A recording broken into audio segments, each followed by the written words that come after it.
Olá, meus amigos, sejam todos muito bem-vindos a mais um vídeo. Hoje nós vamos falar sobre Previdência Social. Antes de falarmos sobre Previdência Social, é preciso entendermos as questões elementares e fundantes do tema lá na nossa Constituição Federal. Estou falando para você do artigo 194 da Constituição. Ele vai trazer a questão da Seguridade Social. A Seguridade Social ela é um grande guarda-chuva que, sob ela, você vai encontrar previdência social, saúde e assistência social amparados aí à nossa sociedade. Então, quando nós falamos de previdência social, obrigatoriamente eu tenho que entender que ela está intimamente ligada e decorrente do tema seguridade social como um benefício à população, de acordo com o que a norma vigente vai dizer.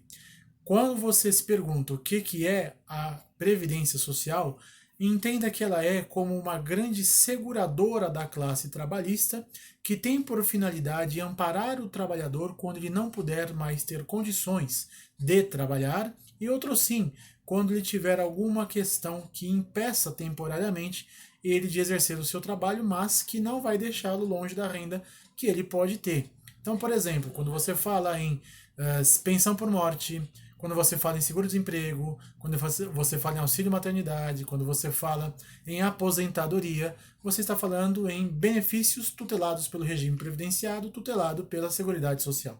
Esse é o caminho. Então, guarda com você que a Previdência Social é uma grande seguradora da classe trabalhista que vai amparar o trabalhador em situações previstas em lei, de maneira a garantir-lhe o recurso financeiro necessário para continuar subsistindo, de acordo com também os valores a que ele faça jus, ok? A finalidade da Seguridade Social ela é, ao fim e ao cabo, a de erradicar as necessidades sociais, por isso existem então esses três institutos que eu falei, Previdência Social, Saúde e Assistência Social. Mais intimamente falando na nossa Constituição, artigo 195 Previdência Social, artigo 196-200 a Saúde, artigo 213 e 204 a questão da assistência social, tá ok? Quando nós falamos então de Seguridade Social, precisa entender os regimes de entrada de recursos financeiros para poder sustentar o sistema. Então, dentro do regime de Seguridade Social, você tem dois possíveis, que são o de capitalização e o regime de repartição. Capitalização, o administrador do fundo, evidente, vai receber aquele valor, vai arrecadar aquele valor para uma necessidade futura, né, de maneira a injetar esse valor no seu sistema econômico para utilizá-lo futuramente, enquanto que o de repartição ele é arrecadado para a utilização imediata. Regimes da Seguridade Social.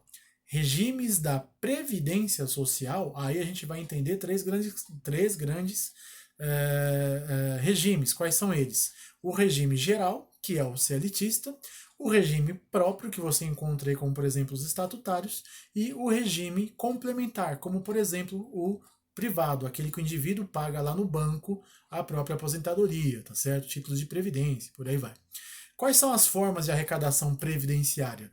Você vai ter então a forma direta e a forma indireta. Direta é o próprio beneficiado contribuindo e indireta outras fontes de custeio previstas em lei, conforme a nossa norma hoje tutela, ok? Nesse sentido, é importante entender quais são os princípios que estão associados à questão da Previdência Social, da Seguridade Social.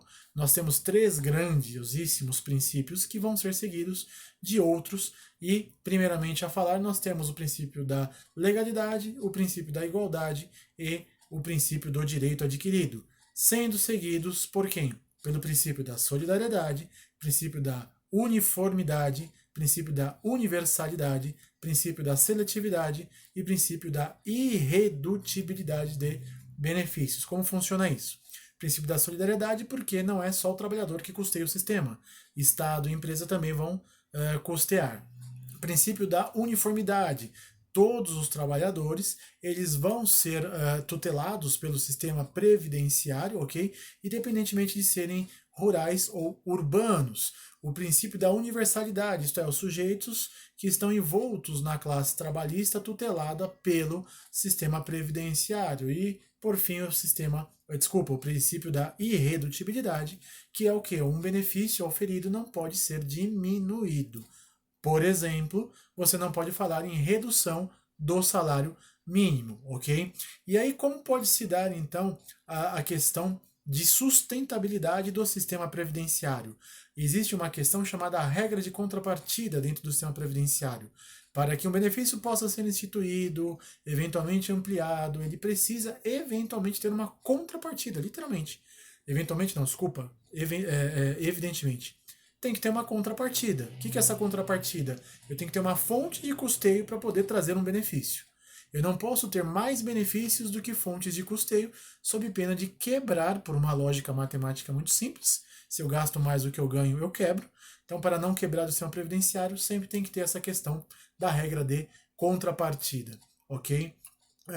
Então, guarda com você que quando nós falamos de sustentabilidade do sistema previdenciário, a contrapartida vai dizer de onde vem o recurso para poder ser colocado aí na Previdência, para poder distribuir para os trabalhadores, e aí eu vou cair inevitavelmente na regra de quem é que legisla sobre a instituição da contribuição, quem é que cobra essa contribuição, como é que funciona a administração, como é que vai ser feito o atendimento ao trabalhador, enfim. É muito simples.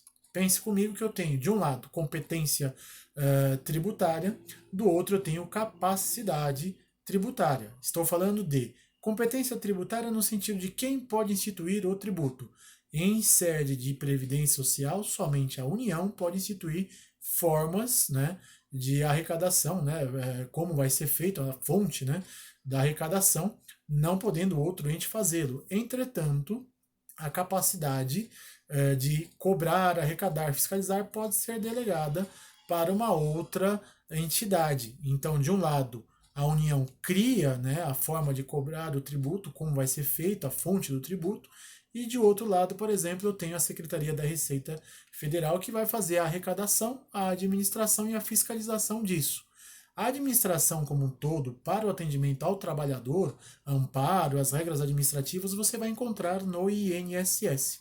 Então, a União cria a forma de contribuição, né, de onde vem a fonte da contribuição, a Secretaria vai arrecadar, a Secretaria da Receita Federal vai fazer a arrecadação e a INSS vai fazer a administração do atendimento e das questões ligadas ao trabalhador, como, por exemplo, se você precisar de algum benefício, você vai procurar quem? Essa autarquia, que não é a União, mas tem poderes de atender a classe trabalhadora amparada pela União, ok? Então guarda com você que competência é o poder de instituir o tributo, de criar o tributo, e a capacidade é a aptidão para ser o sujeito ativo, existindo aí no meio do caminho meros agentes de arrecadação, como por exemplo os bancos que recolhem o valor para fazer o repasse para a Previdência Social, ok? Então quem institui a contribuição social é a União, e a competência de arrecadar, fiscalizar e cobrar é da Receita Federal, e a administração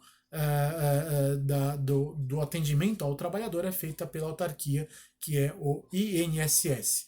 Logo, você entende que sujeito ativo é quem cobra em sede tributária, né? Quem cobra, nesse sentido, vai ser o ente que está efetuando a cobrança do trabalhador, sujeito passivo, o trabalhador que paga, ou o indivíduo beneficiado, e por fim o objeto da relação tributária, que pode ser a obrigação, que pode ser não, que é a obrigação tributária propriamente dita, a obrigação principal, e a obrigação acessória, que é como o indivíduo vai fazer a contribuição, a formalística disso, tá bem? Eu espero que vocês tenham gostado deste vídeo. Pela atenção, muito obrigado e até o próximo vídeo.